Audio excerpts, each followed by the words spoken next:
안녕하십니까. YTN 라디오 황보선의 출발 새 아침 황보선입니다. 수도권에 새벽에 눈폭탄 내린다고 하던데 다행히 아니네요. 이제 출근 시간대까지는 소강 상태라고 합니다. 코로나19 신규 확진자 수는 엿새째 어제까지 500명대였는데 오늘 0시 기준으로는 400명대로 줄 것 같습니다. 휴일 검사가 줄어서 그러겠죠. 사회적 거리두기 그대로 2주 1월 말까지 연장됩니다. 그러나 카페 그리고 실내 체육시설 등 다중이용시설 방역조치는 약간씩 풀립니다. 이재명 경기도지사는 재난기본소득 발표하는 기자회견을 오늘 오전에 하려다가 갑자기 취소했습니다. 같은 오늘 오전 대통령의 신년 기자회견이 열립니다. 전직 대통령들 사면 문제 그리고 부동산 문제가 가장 큰 관심사 되겠죠. 오늘 오후엔 이재용 삼성전자 부회장 파기 환송심 선고 공판이 열립니다. 이 삼성의 준법감시위원회 역할을 재판부가 어느 정도 인정하느냐가 지금처럼 집행유예냐 아니면 교도소 재수감이냐 관건이 되겠죠. 자, 다가오는 서울시장 보궐선거 앞두고요. 여야 주요 후보들 판도가 어느 정도 확실해졌습니다. 그런데 10년 전 그 후보들 그대로네요. 자, 조국 전 법무장관의 딸이 의사변호를 따는 시험에 합격했죠. 응원 목소리도 들리지만 의사 가운 찍고 싶다며 개탄하는 의사도 있습니다. 또 오늘 스포츠 대통령이라 불리는 대한체육회장 뽑는 선거도 열리죠. 오늘 이런 이슈들 중심으로 안민석 더불어민주당 의원, 권영세 국민의힘 의원, 그리고 박원석 전 의원님과 인터뷰하겠습니다. 2020년 1월 18일 월요일 YTN 라디오 황보선의 출발 새 아침 시작합니다. 문재인 대통령의 신년 기자회견이 방금 말씀드린 대로 오늘 오전 약 100분간 진행될 예정입니다. 말 그대로 기자들과 질의응답 또 주고받는 그런 시간도 들어가 있을 텐데요. 지금 전직 대통령들에 대한 사면 문제가 가장 큰 관심사로 지금 꼽히고 있죠. 자, 관련 소식을 더불어민주당의 오선 의원이죠. 안민석 의원과 함께 이야기 나눠보겠습니다. 안 의원님 안녕하십니까? 네, 반갑습니다. 안민석 의원입니다. 네, 반갑습니다. 일단 최대 관심사 이 사면 아니겠습니까? 그 기자들이 질문이라도 분명히 할 텐데요. 전망 어떻게 하십니까? 오늘 그런 질문이 있겠죠. 예, 물론 있겠죠. 정치권 내각에서 네. 사면을 요구하고 있어서 당연히 예. 질문을 할 것이고요. 예. 근데 이번 사면은 국민들이 결정해야지 정치인들이 흥정할 일이 아니라고 보고요. 예. 특히 국격을 위해서 사면해야 된다는 일각의 주장이 있는데요. 동의할 수 없고요. 예.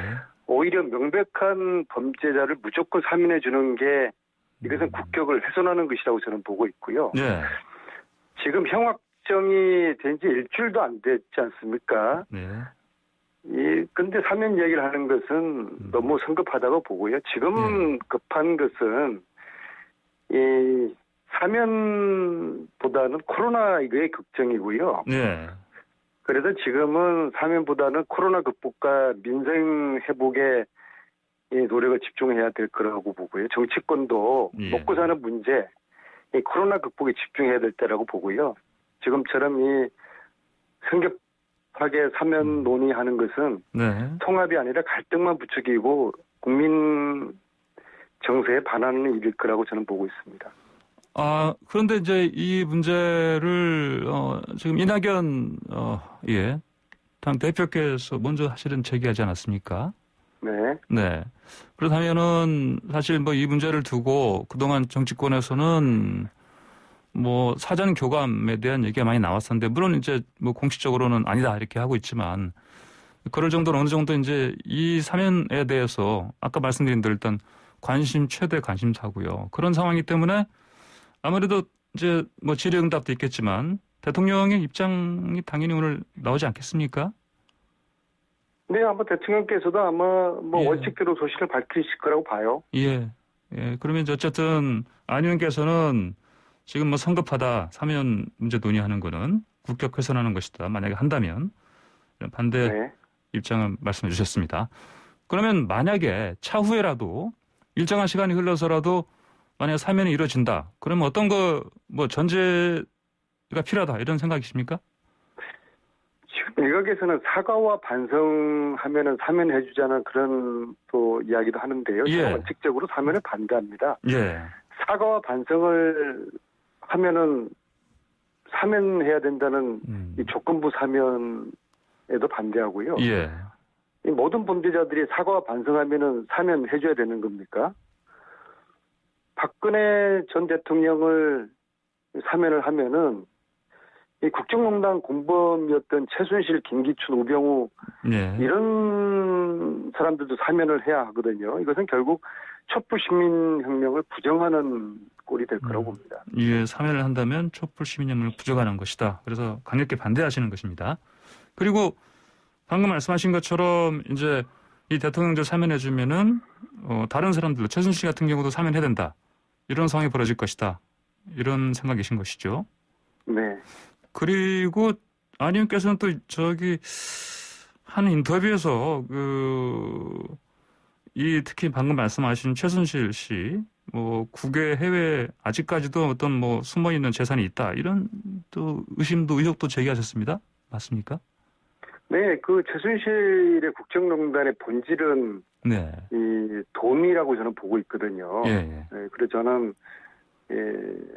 독일을 포함해서 유럽을 수차례 다녀왔고요. 예. 그리고 이제 그러한 근거와 자료들을 제가 이제 책을 통해 가지고 이미 이제 발간을 했고요. 예.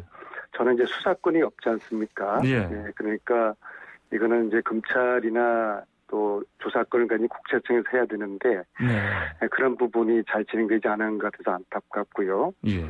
근데 이제 지금 네덜란드 감옥에 있는 그 데이빈 윤이라는 사람 있지 않습니까? 아, 네. 그 사람이 그 프랑크푸르트에 사시던 최순실 독일 집사죠. 네, 한국에는 장시호가 있었고 독일에는 이제 데이빈 윤이 있었는데 이 사람이 지금 네덜란드 이제 감옥에서 이제 곧 이제 국내로 올 절차를 좀 받고 있거든요. 예. 그래서 이제 데이빈 윤이 국내 송환되면은 또 검찰의 의지에 따라서 이 판도라의 상자가 열릴 수 있다고 보거든요. 예. 그래서 이제 그런 일들이 앞두고 있고 어찌 보면은 이 은닉재산 수사는 아직 시작도 하지 않았다고 보거든요. 예. 박영수 특검도 이 은닉재산 꼬리를 보고서 특검을 더 연장해야 되겠다고 당시 황교안 대통령 그 직무대행에게 특검 연장 신청을 하지 않았습니까? 그런데 안 해줬죠. 그래서 이게 완전히 덮여버렸어요. 네.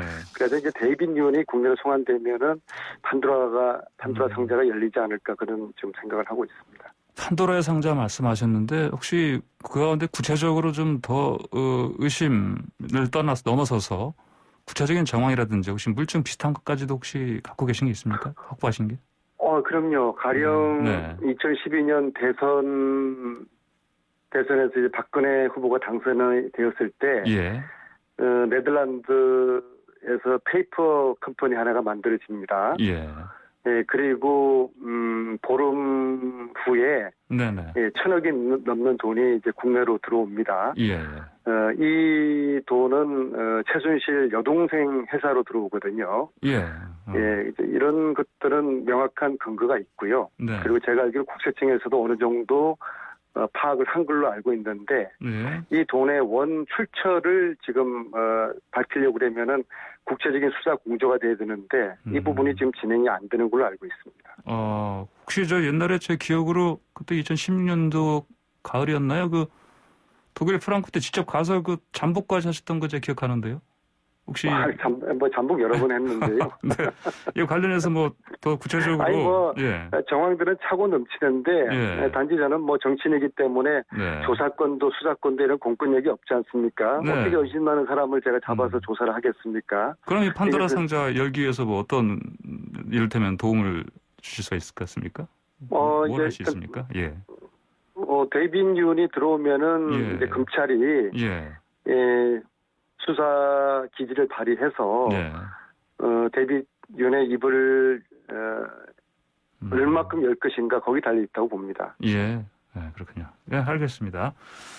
자, 얼마 전에 사면 얘기 좀 다시 좀 해볼게요. 인터넷 뉴스에 나온 단독 기사로 달린 거, 양정철 전 민주연구원장님 이낙연 대표를 만나서 여러 번 사면은 제안했다 이런 얘기 나오지 않습니까? 물론 이제 양쪽에서는 부정하고는 있는데 그렇다면 혹시 양정철 또 전 원장과 MB 측 교감도 있었을 것이다. 이런 것도 얘기가 나옵니다. 어떤 의견 어떻게 지금 파악하고 계십니까? 네, 근데 이제 뭐 두 분이 만나서 무슨 얘기했는지 그건 제가 네네. 이제 확인할 수가 없지 않습니까? 단지 그 이낙연 대표께서 말씀하시기를 양정철 전 민주연구원장을 이제 만난 적은 있다 이런 시인을 하셨고요. 그러나 사면 논의는 한 적이 없다고 말씀하셨으니까 대표님의 말씀을 믿어야죠. 특히 MB 측과의 교감도 없었다고 이제 밝혔으니까는요. 저렇게 믿을 수밖에 없고요. 근데 이런 이야기들은 선거 때문에 사면을 언급했다는 선거용 사면 기획설 여기를 맞추고서 짜맞추기를 위한 그런 억측의 가능성이 있다고 보고요. 그래서 당사자들이 아니라고 부인하는데 억측이나 예단은 하지 않는 것이 저는 바람직하다고 봅니다. 그러면 지금 말씀하신 것처럼 이제 이런 사면 뭐 논의가 나오는 이유 중에 하나가 이제 다가오는 이제 서울시장, 부산시장 재보궐선거용이다 이런 비판들도 있는데 그러면 선거 끝나고 나서 이 사면 논의가 다시 좀 이루어진다면 어떻게 이를테면은 뭐 조건이라든지 어떤 방식으로 가는 게 맞다고 보십니까? 이 사면은 대통령의 이제 고유 권한이고요. 그래서 이런 구체적인 거에 대해서 이 정치권에서 특히 뭐 저도 이것을 왈가왈부하는 것은 바람직하지 않다고 보거든요. 그 점은 좀 양해해 주시기 바라겠습니다.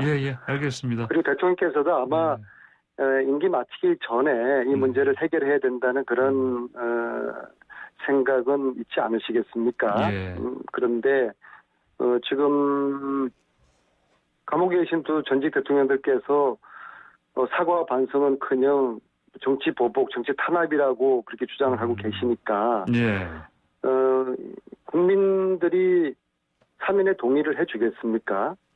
그래서 국민들 동의 없이 대통령께서도 이 결단을 내리기가 쉽지 않을 것 같습니다. 알겠습니다. 오늘 또 부동산 정책 관련해서도 얘기가 나오지 않겠습니까? 이렇게 예상하시죠? 그러겠죠. 뭐 부동산 이슈는 우리 이제 정부와 여당의 뼈아픈 지점인데요. 어쨌거나 저는 그런 생각을 합니다. 이번 이제 부동산 가격, 특히 이제 아파트 가격이 많이 오르지 않았습니까? 이것이 주는 교훈은 인간의 욕망을 국가가 통제하는 것이 얼마나 어려운 일인가. 이것이 큰 교훈이라고 보고요. 어쨌거나 저희 문재인 정부가 남은 임기 동안에 부동산 안정과 주택 공급을 위해서 아주 사력을 다할 것입니다. 이제 사력을 다할 텐데 방금 말씀하신 것처럼 이제 교훈이라고 말씀하신 게 이제 인간 욕망, 국가 통제가 힘들다. 근데 이거는 이제 다른 표현을 하자면은 시장 논리에 를 억지로 막아서는 안 된다. 놔둬야 된다. 이렇게 표현할 수 있지 않겠습니까? 어떻게 생각하십니까? 제가 알기로 이제 설날 전에 당정 협의를 통해서 이제 부동산 정책을 발표할 것이라고 보거든요. 인간의 욕망도 있고 그 욕망을 무한정으로 허용할 수는 또 없지 않겠습니까? 또 이제 그래서 이제 이 부동산 정책이 국민들 기대에 부응하도록 최선을 다하도록 하겠습니다. 안 의원께서는 구체적으로 뭐 어떤 방향, 이를테면 요즘 뭐 공급 대책에 대한 얘기가 나오고 있는데 저는 뭐 공급을 늘리자는 거에는 기본적으로 찬성을 하는 입장입니다. 그렇다면 뭐 또 많이 나온 얘기가 이게 이제 집을 지었을 때 나오는 그 수익을 이제 환원해야 된다 이런 얘기 나오는데요. 이런 방책에 대해서도 구체적인 혹시 생각 있으십니까? 그래서 지금 중요한 사안에 대해서 이제 제 개인의 의견을 말씀드리는 것은 좀 바람직하지 않을 것 같고요. 아무튼 이제 당정 협의를 통해서 부동산 정책이 발표될 것이라고 하고 특히 아마 설 전에 이루어질 것으로 보이니까 한번 좀 지켜봐 주시면 고맙겠습니다. 알겠습니다. 자, 또 하나 더 오늘 그 대한체육회장 선거 열립니다. 이제 스포츠 관련 기사를 보면은 이제 스포츠계 대통령으로 이렇게 하는데. 이게 지금 후보 가운데 한 분 강력하게 좀 지지하고 계시지 않으십니까? 그렇죠? 이종걸 전 의원님. 개인이 아니고요. 이번 이제 대한체육회 선거는 이 체육계에 반개혁 기득권 세력들이 예. 수십 년 동안 존재하고 있거든요. 예. 이 반개혁 기득권 세력과 개혁 세력과의 그런 이제 대결이라고 보고요. 그럼 반개혁 기득권 세력이라면 이규영 후보를 말씀하시는 거죠? 제가 뭐 특징이는 그런 하긴 그렇고요. 예. 왜냐하면 특히 이제 그 심석희, 최숙현 이런 사건을 보면서 이제 대통령과 국민들이 이런 생각을 가졌어요. 이제는 메달보다는 인권이 참 중요하다. 메달보다는 선수의 행복이 중요하다. 대통령도 이런 말씀을 하셨고요. 그래서 국민들과 함께 체육개혁을 지금 이제 요구하고 있는 거거든요. 그런데 체육계 기득권 세력의 저항이 너무 심해요. 검찰개혁보다도 더 어려운 것이 체육개혁인 것 같습니다. 그래서 오늘 대한체육회장 이제 선거 결과가 문재인 정부의 체육개혁의 성패를 좌우할 것이라고 보거든요. 그래서 체육개혁을 진두지휘하는 후보가 당선되기를 바라는 그런 심정입니다. 예, 알겠습니다. 안 의원님, 오늘 이제 인터뷰 시간 내주셔서 감사드립니다. 네, 감사합니다. 예, 고맙습니다. 지금까지 안민석 더불어민주당 의원이었습니다. 네, 황보선의 출발사 아침 1부 마치고 잠시 뒤 2부에서는요, 국민의힘 야당, 국민의힘의 인재영입위원장이죠, 권영세 의원 연결해서 이야기 나눠보겠습니다. 네, 정부가 현행 사회적 거리두기 단계, 즉 1월 31일까지 계속 유지하죠. 근데 이제 헬스라든지 커피숍 같은 곳, 다중이용시설 조건부로 영업을 좀 완화하기로 했습니다.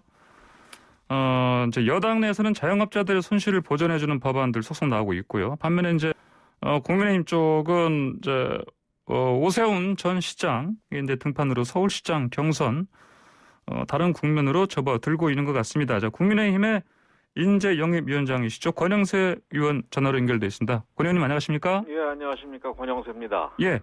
먼저 이제 방금 말씀드린 대로 이제 거리두기가 수도권 2.5단계, 비수도권 2단계 계속 지금 2주 더 연장하는 건데.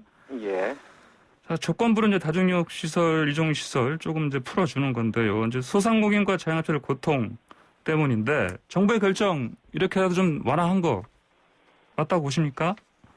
예, 우선 여당에서 여러 가지 소상공인 보호를 위한 자영업자 보호를 위한 법안이 많이 나온다고 얘기를 하셨는데 야당에서도 국민의힘에서도 많이 나오고 있습니다.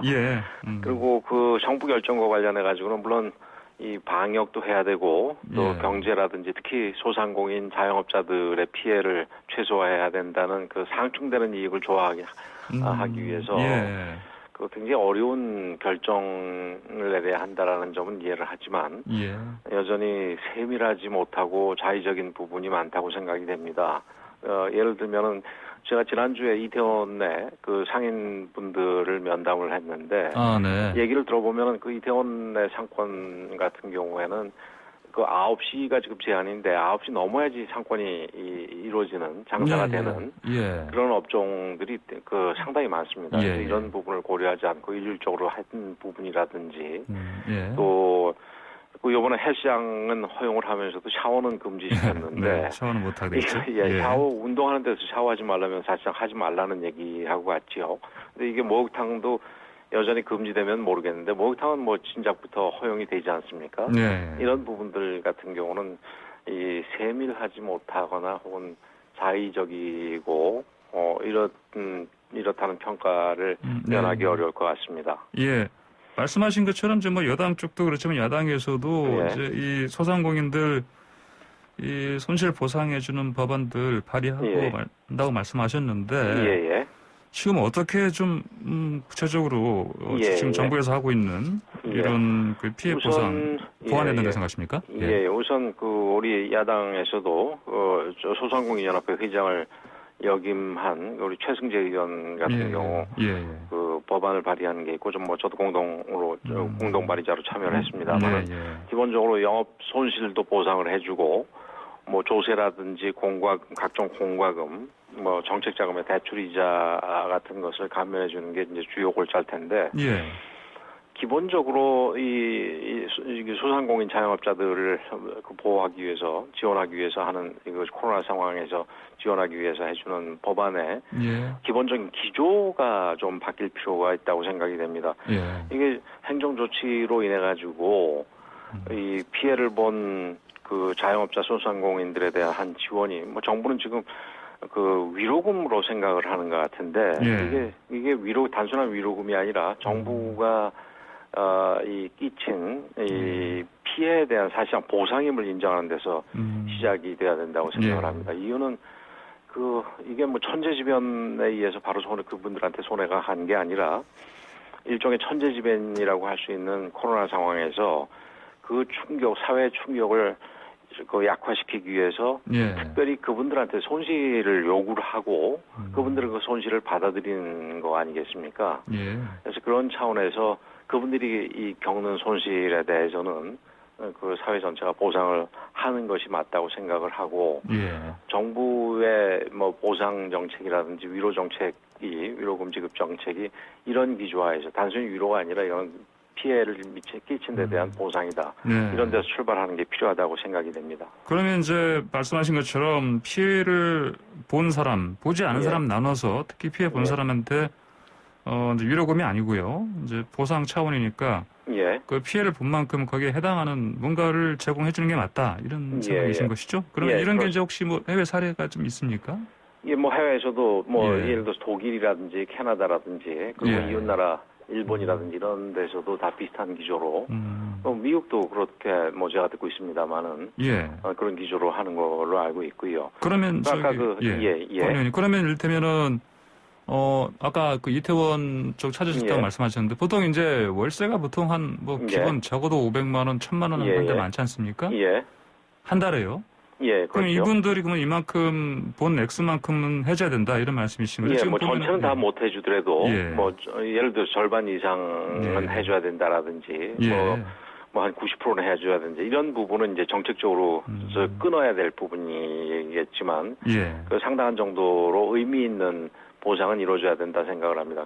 관련해서 뭐 지금 요즘에 여전히 뭐 보편적으로 위로금을 지급해야 되느냐 아니면 선별적으로 해야 되느냐 이런 논의가 있고 또 아직도 지금 뭐 보편적으로 해야 된다고 주장하는 분이 있는데 저는 당한컨대 이렇게 보편적으로 주장하는 분, 보편 지급을 주장하는 분은 이거는 뭐 그 포퓰리즘이거나 아니면 본인이 무슨 선거를 의식을 해가지고 선거용으로 하는 거라고 저는 단언을 합니다. 뭐 물론 우리가 그 재원이 충분해서 전체적으로 지급을 하고 해도 또 이 특별히 피해를 본 분들한테 그 피해 보상도 줄 수 있다면 모르겠는데 우리 예산이 그렇게 충분하지 않지 않습니까? 그런 상황이라면은 당연히 이 직접 피해를 더 많이 본 분들, 그 자영업자나 소상공인 그리고 서민들이 되겠지요. 이런 분들한테 이 우선해서 지급하는 것이 원칙이라고 생각을 합니다.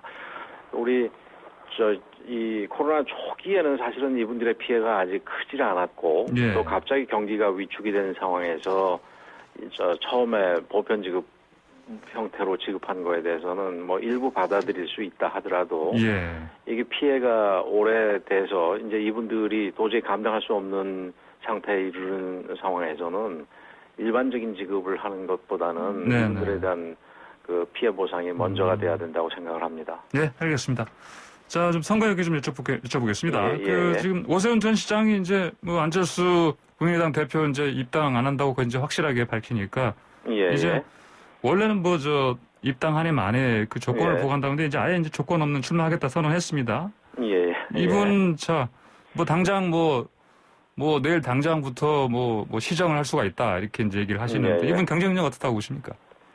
그 오세훈 후보는 그 경력이라든지 그 최근 나오는 여론조사 결과를 보더라도 뭐 당연히 주요 후보 중에 하나인데 그 지난번에 조건부 선언을 출마 선언해서 뭐 조금 실망했습니다, 솔직히. 그러나 지금 이제 그 다시 이제 출정식을 며칠 전에 한 걸로 언론에서 봤는데 이제 본격적으로 선거에 들어온 부분에 대해서는 저는 잘 됐다, 긍정적으로 생각을 합니다. 말씀도 하셨습니다마는 이번 선거는 사실 1년짜리 시장입니다.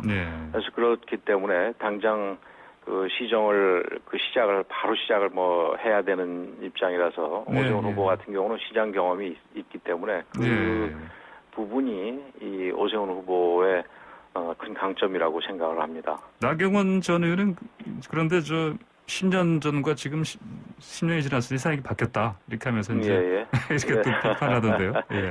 물론 뭐 10년 전에 서울시하고 지금의 서울시가 똑같다고 볼 수는 없겠죠. 뭐 그게 발전했다는 뜻이 아니라 뭐 더 엉클어졌을 수도 있고 또 그리고 여러 가지 상황이 다를 수도 있겠습니다만은 그래도 그 시장을 저기 두 번이나 해도 뭐 다 8년은 아닙니다만은 두 번이나 했다라는 점이 그 아마 시정에 대해서 기본적인 틀은 알고 있을 것이기 때문에 역시 뭐 강점이면 부인하기 어려울 것입니다. 권 의원님 그리고 그 홍준표 전 대표가 이제 김종인 위원장에게 자 3명 안철수, 오세훈, 나경원 포용하라 이렇게 얘기했습니다. 방점이 어디에 찍힌 거라고 보세요?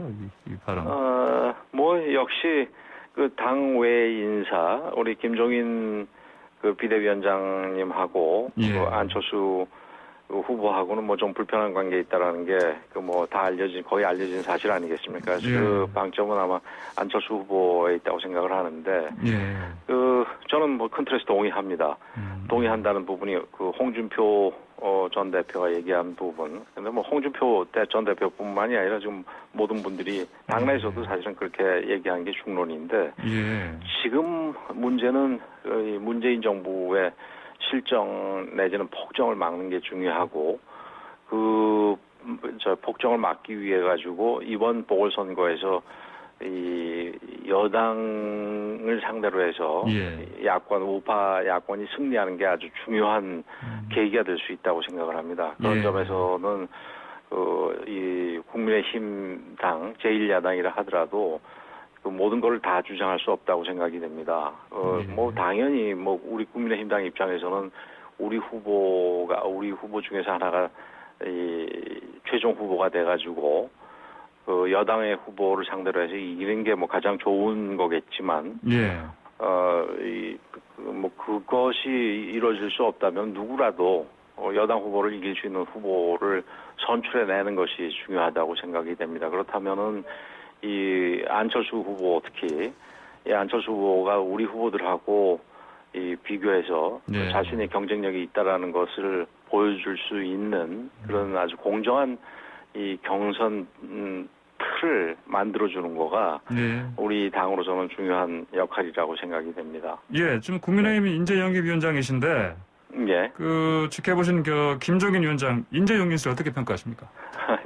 저는 그렇게 가까이서 일해본 적은 없는데 어쨌든 경륜이 굉장히 풍부하신 분입니다. 뭐 비판하실 말씀 없으십니까? 비판하실 말씀 없으십니까? 비판이야 뭐 아침부터 좋은 얘기만 하죠. 알겠습니다.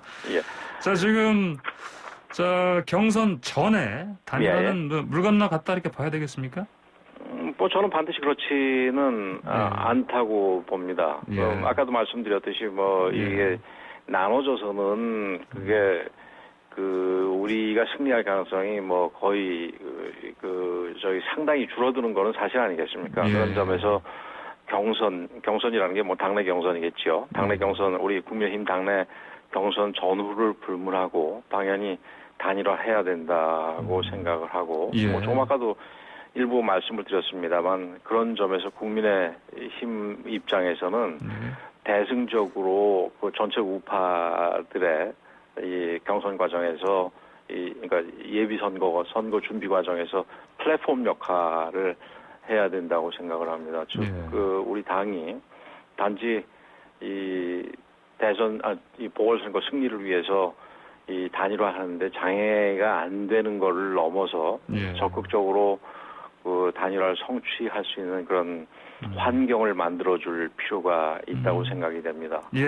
그러나 뭐 또 어떤 면에서는 우리가 그런 환경을 만드는 것은 우리 당의 역할이고 의무지만 결국 뭐 그러니까 단일화를 이루는지 안 이루는지는 안철수 후보의 의지에 달려 있다고 생각을 하고 안철수 후보도 아까 제가 말씀드렸습니다만은 자기의 희생을 조금이라도 자기 희생을 해서 조금 뭐 손해 보는 부분이 있다고 생각이 들더라도 이 단일화에 응해야 된다. 이게 우리 당내 경선 전이든 혹은 이후든 최종 그 선거 전이든 이 단일화를 해야 된다 이렇게 생각을 합니다. 알겠습니다. 저 권의님 제가 좀 질문할 걸 좀 많이 좀 준비해놨는데 아직 절반도 못했습니다. 그래서 다음 그 기회에 다시 한번요 연결해서 또 주중자사도 역임하셨고 그러니까 북한 관련해서 또 좀 여쭤보겠습니다. 오늘 말씀 감사드립니다. 얼마든지 불러주시죠. 고맙습니다. 지금까지 권영세 국민의힘 의원이었습니다. 네, 방보선의 출발새 아침 딱 3분 뒤에 돌아오겠습니다.